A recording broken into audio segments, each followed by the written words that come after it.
बिना है माटी जैसी तेरी कंचन काया। बिना राम के पार न होगा मन मूरख भर माया।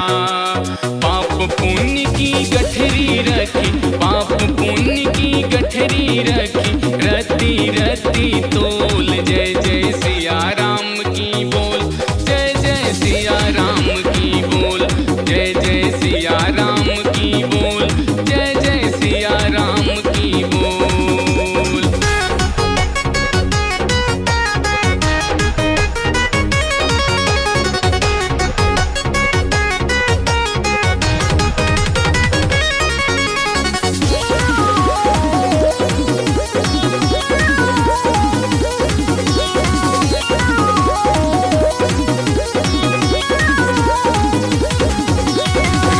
तेरे हो जाएंगे और राम का तू हो जाएगा।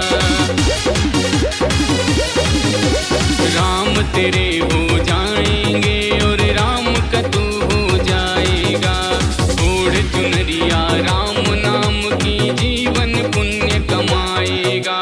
प्रभु की आंखों का तारा तू, प्रभु की आंखों का तारा तू हो जाए अनमोल। जय जय सिया राम की बोल, जय जय सिया राम की बोल, जय जय सिया राम की बोल, जय जय सिया राम की बोल।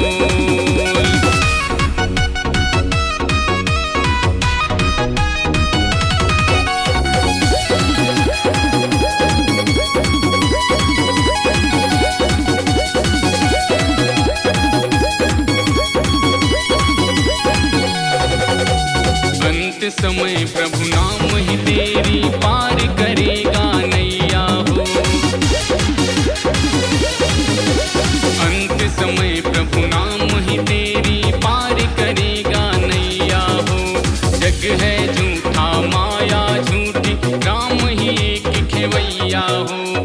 एक दिखावा है ये दुनिया, एक दिखावा है ये दुनिया, ढोल के अंदर बोल।